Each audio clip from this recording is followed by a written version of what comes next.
असं म्हणतात की स्त्री ही ईश्वराने निर्माण केलेली महान शक्ती आहे. स्त्री या शब्दाबरोबर प्रेम, वात्सल्य, स्नेह, ममता या भावना समोर येतात. पण एक स्त्री अशीही आहे ज्या स्त्रीने आपल्या जाऊच्या 2 वर्षाच्या बाळाला उपाशी ठेवले. त्याला जेवण दिले नाही, दूध दिले नाही, पाणी दिले नाही. इतकेच नाही तर त्याच्या तोंडात कापड घालून त्याला टोपलीत डांबून ठेवले, जेणेकरून त्याचा आवाज कोणाला येऊ नये. आणि ती स्त्री तिथेच थांबली नाही, तर तिने इतके अमानवीय कृत्य केले की तुम्हाला ऐकूनच रडू येईल. त्या बाईने त्या चिमुकल्या बाळाला चिखलात दाबून त्याच्यावर उभी होऊन त्याचा जीव घेतला. चला तर जाणून घेऊया त्या बाईने असे का केले आणि त्या बाईचे पुढे काय झाले. त्याआधी मित्रांनो, व्हिडिओला लाईक करा आणि चॅनलला सबस्क्राईब करा, म्हणजे नवीन व्हिडिओ टाकताच तुमच्यापर्यंत सर्वात आधी पोहोचेल. आजचा सत्य अनुभव आहे आमदरे परिवाराचा. जिल्हा नागपूर, तहसील मौदा आणि मौद्यापासून जवळपास 2 ते 3 किलोमीटर अंतरावर लापका हे गाव आहे. या गावात आमदरे हा परिवार खूप नावाजलेला होता. त्याची 2 कारणे होती. एकतर ते गावातले पोलीस पाटील होते आणि दुसरे म्हणजे सरपंच होते. आणि इतकेच नाही तर संपूर्ण गावात ते खूप श्रीमंत होते. त्या परिवारात 2 भाऊ होते, गुलाबरावजी आमदरे आणि भगवानजी आमदरे. आणि दोघांच्याही वाट्याला 40-40 एकर शेत होते. दोघाही भावांना एक मुलगा सुद्धा होता. परमात्मा एक मार्गाचे त्यागी सेवक होते. म्हणजे चोहो बाजूंनी सुखी आणि आनंदी असं त्यांचं कुटुंब होतं. पण त्या सुखी परिवाराला कसं ग्रहण लागलं बघा. भगवानरावांची पत्नी अहिल्याबाई दिसायला खूप सुंदर होती, परंतु दिसायला भोळी आणि पोटात काळी अशा कपटी वृत्तीची ती होती. तो ऑगस्ट महिना होता आणि राखीचा सण अगदी काही 2-3 दिवसांवर आलेला होता. गुलाबराव आणि भगवानराव दोघांच्या बायका रोजच्या प्रमाणे आपापल्या शेतात काम करत होत्या. गुलाबरावाची पत्नी जयश्रीबाईचा मुलगा 2 वर्षाचा होता आणि अहिल्याबाईचा मुलगा 12 महिन्याचा होता. आणि दोन्ही मुले घरी झोप घेत होते. शेतावर काम करता करता दुपारचे 2 वाजून गेले तर अहिल्याबाई म्हणते की मी घरी जाते आपल्या मुलाला दूध पाजायला. तर मोठी जाऊ जयश्रीबाई तिला म्हणते की काम जास्त असल्यामुळे मी यांचा डबा इथेच आणला आहे, तर मी आता घरी येऊ शकणार नाही. तू एक काम कर, अलमारीत दूध ठेवलं आहे ते माझ्या मुलाला पाजून दे आणि जेवण देऊन त्याला पाणी पण पाजून दे. अहिल्याबाई घरी आली आणि तिने स्वतःच्या मुलाला दूध पाजले, पण जयश्रीबाईच्या मुलाला तिने जेवण दिले नाही आणि पाणीही पाजले नाही. एवढंच नाही तर तिने जयश्रीच्या 2 वर्षाच्या मुलाला एक रुमाल घेऊन त्याच्या बोळका करून त्या मुलाच्या तोंडात टाकला आणि त्याला टोपल्यात टाकून त्यातच झाकून दिले, जेणेकरून तो मुलगा आवाज करू शकणार नाही आणि कुणाला दिसू शकणार नाही, म्हणजे कोणाला संशय पण निर्माण होणार नाही. बघा सेवकांनो, फक्त 2 वर्षाचा मुलगा आणि त्या बाईने किती निर्दयी प्रकारे त्या मुलाला जेवण पाणी काहीही न देता कसे टोपल्यात डांबून ठेवले. आणि त्यानंतर अहिल्याबाईने त्यांच्या गावाजवळच एके ठिकाणी चिखलात नेऊन त्या मुलाला उबळा खाली टाकून त्या 2 वर्षाच्या बाळावर उभी झाली आणि त्याला आत जोरजोराने दाबले. विचार करा, त्या बाईचे वजन जवळपास 50 ते 60 किलो असेल आणि ती त्या 2 वर्षाच्या बाळावर उभी झाली आणि त्याला कित्येक वेळेस चिखलात जोरजोराने दाबले. त्यामुळे त्या बाळाचा जीव जागेवरच गेला. त्या 2 वर्षाच्या बाळाला चिखलात दाबून ती अहिल्याबाई परत शेतात आली. अहिल्याबाईला पाहता जयश्रीबाईने तिला विचारले की माझ्या मुलाला दूध पाजले का, जेवण दिले का, तर ती हो बोलली. आणि आता तुझा मुलगा झोपला आहे असंही म्हणाली. बिचाऱ्या जयश्रीबाईला काय माहित होते की तिच्या मुलाला अहिल्याने कायमच झोपवलं आहे. काम करता करता 6 वाजले आणि ते सर्व शेतातून घरी आले. घरी आल्यावर जयश्रीबाईला तिचा मुलगा दिसला नाही, म्हणून ती आपल्या मुलाला सर्वीकडे शोधायला लागली आणि तिचे रडून रडून हाल झाले. बिचारी याला त्याला कळकळीची विनंती करू लागली की माझ्या चिमुकल्या मुलाला कोणी बघितले असेल तर सांगा. ताईबाई, कुणीतरी सांगा हो, कुठे गेलं माझं बाळ. त्यावेळी त्या आईची जयश्रीबाईची छाती भरून आल्यामुळे दुधाच्या धारा लागल्या आणि ती म्हणते की माझ्या बाळा, कुठे रे गेलास, ये रे आता दूध प्यायला. आणि त्यावेळेस ती अहिल्याबाई दरवाजात बघून गुलाबराव आणि जयश्रीची मजा बघत होती. मुलाला शोधून शोधून त्यांची अतोनात हाल झाले होते, परंतु मुलगा मिळणार तरी कसा, कारण मुलगा तर त्या अहिल्याने चिखलात दाबून त्याच्या अंगावर उभी होऊन त्याला मारून टाकले होते. दुसरा दिवस उजाडला आणि गुलाबरावांचा चुलत भाऊ लक्ष्मण सकाळच्या वेळेस रोजच्या प्रमाणे संडासासाठी गेला असताना त्याला तिथे कोल्हा या बाजूवरून त्या बाजूला आणि त्या बाजूवरून या बाजूला उड्या मारताना दिसला. कारण तो लक्ष्मण त्याच ठिकाणी गेला होता जिथे त्या 2 वर्षाच्या मुलाला मारून चिखलात गाडले होते. परंतु त्या कोल्ह्यांना पाहून लक्ष्मणला आश्चर्य झाले की काही वेळापासून बघतोय हा कोल्हा इकडून तिकडे आणि तिकडून इकडे का उड्या मारत आहे. म्हणून लक्ष्मणने जवळ जाऊन बघितले असता त्याला त्या मुलाचे छोटे छोटे पाय त्या चिखलात दिसले. मग त्याने विचार केला की मसानघाट तर इथून खूप दूर आहे, परंतु इथे कोण आणि कशाला कोणाला गाळणार. मग त्याला अचानक लक्षात आले की माझ्या पुतण्या कालपासून मिळत नाही आहे आणि त्यांनी विचार केला की चला बघूया तर कोण आहे.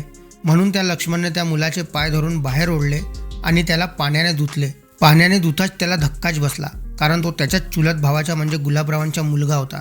त्याने त्या मुलाला घरी आणले आणि त्या मुलाच्या आईने म्हणजे जयश्रीबाईने मुलाला लगेच धावून कवटाळले, कारण ती एक आई आहे आणि आई आपल्या स्वतःच्या मुलाला कधीच मृत बघू शकत नाही.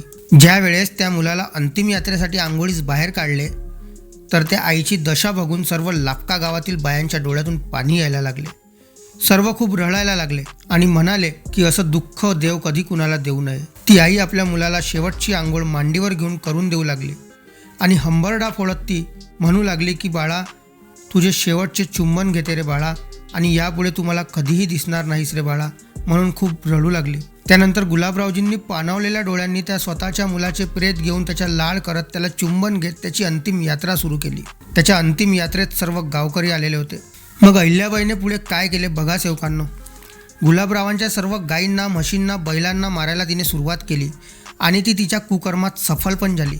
गुलाबराव हे सर्व बघून खचून गेले आणि म्हणाले की हे भगवंता, हे परमेश्वरा, मी तर चुकीचे, माफीचे सर्व कार्य केले, पण तरी पण माझ्या सर्व गाई, बैलांना आणि म्हशींना मरण काय येत आहे.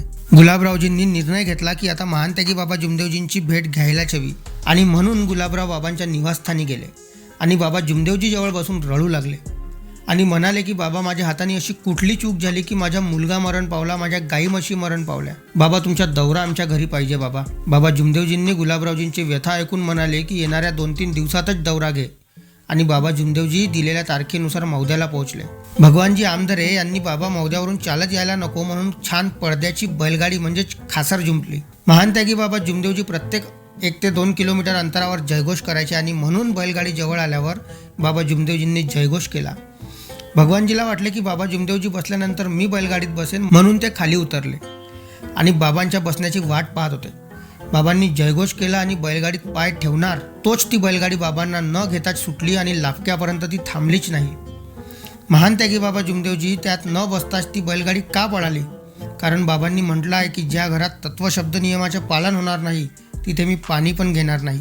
आणि ती गाडी होती भगवानजी आमदरे यांची, ज्यांच्या पत्नीने आधीच अमानवीय कृत्य केले होते. त्यावेळेस बाबा जुमदेवजी आणि त्यांच्यासोबत असलेले सेवक मौद्यावरून लाफक्याला जवळपास 2 ते 3 किलोमीटर चालतच गेले. तिथे पोहोचल्यावर अहिल्याबाईने पाट ठेवला आणि बादलीवर पाणी ठेवले बाबांना पाय धुवायला. पण बाबा जुमदेवजी पाटावर उभे होताच ती पाण्याने भरलेली बाल्टी आपोआपच कोणाचाही धक्का न लागता रिकामी झाली, पळून गेली.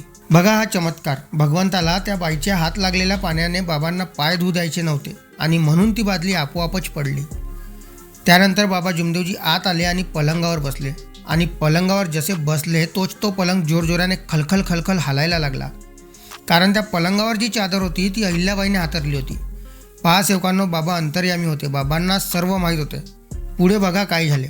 ती अहिल्याबाई तांब्यात चहा घेऊन आली तर बाबा म्हणाले की मी चहा घेणार नाही आणि कुणीही सेवक चहा पिणार नाही. त्यात काही अनेकातील लोक पण तिथे बसले होते आणि ते एकमेकांशी खुटपुटत होते की आमदरे घराणे तर मोठ्या लोकांचे आणि सर्व देवता पूजणारे लोक आहेत. यांनी तर सर्व देवता घरातून काढून शेतात ठेवले असेल, म्हणून ते देव शेतातून येऊन त्यांच्या मुलांना आणि गुरांना मारत आहे. लोकांची कुजबूज सुरूच होती. तेवढ्यात महानत्यागी बाबा जुमदेवजी पुढे सरळ त्या अहिल्याबाईला म्हणाले की किती मोठे पाप केले बाई तू. त्यावर अहिल्याबाई म्हणाली, नाही बाबा, मी काहीच केले नाही. आणि नाही म्हणताच त्या अहिल्याबाईचे दोन्ही पाय जमिनीला चिकटले. बाबा म्हणाले, बाई, हा काही कोर्ट नाही जिथे खोटे बोलले तरीही चालेल, ना पोलीस स्टेशन आहे जिथे खोटे चालेल. अहिल्याबाईने पाय उचलण्याचा प्रयत्न पण केला पण तिचे पाय निघतच नव्हते.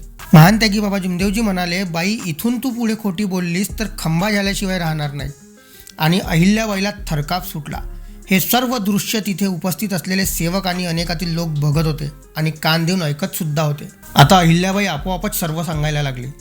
तिने केलेले अमानवीय कृत्य ते सांगू लागली की मुलाला कसं मारलं, बैल, गाई आणि म्हशींना रात्री उठून शेतात टाकायचा जो युरिया असतो तो युरिया जनावरांच्या खाण्याच्या कुंडांमध्ये टाकायची. 2-2 पहिल्या युरिया टाकल्यावर जेव्हा माझ्या भासरा त्यांना पाणी द्यायच्या त्यावेळेस त्या जनावरांचे पोट फुगून ते जनावर मरायचे.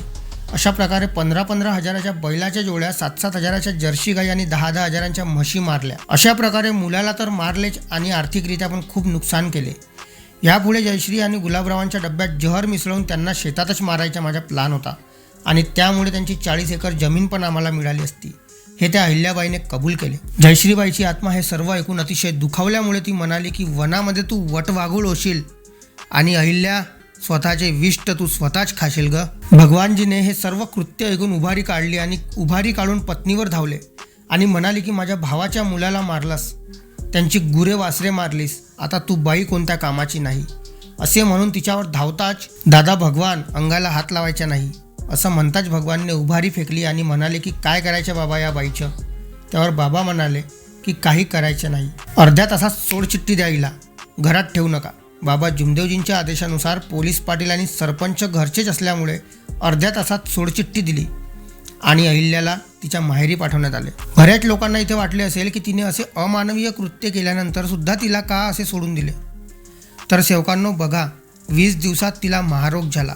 ज्या हाताने तिने मुलाला दाबले, ज्या पायांनी तिने मुलाला तुळवले, ते सर्व गळून गेले आणि तिच्या अंगातून प्रसवाला बसलेलं रक्त निघत असे आणि तो पू म्हणून अंगातून निघत होतं. अशी तिची दयनीय अवस्था झाली आणि तिला कुणीच जवळ ठेवले नाही आणि ती मरणार केव्हा, वटवागूळ होणार केव्हा. तर आताच ती स्वतःची विष्ठा खात आहेच ना, आणि माहिती नाही आता जिवंत आहे की मेली. तर म्हणून माझ्या सेवक दादांनो, बाबांनी दिलेल्या तत्वशब्द नियमांचे पालन करा, कारण बाबा जुमदेवजी आणि या चैतन्य शक्तीला सर्वच माहिती आहे आणि जे जे आपल्या मनात विचार येणार त्या भगवंताला सर्व माहिती होणार. जे जे कुकृत्य करणार ते इथेच भरावे लागणार आणि त्यामुळेच अहिल्याबाई वनामध्ये तू वटवाघूळ होशील ग आणि स्वतःचे विष्ट तू स्वतःच खाशील ग. चला तर भेटूया नवीन अनुभवासोबत. तोपर्यंत सर्व सेवकांना माझ्या आदरपूर्वक नमस्कार. नमस्कार जी.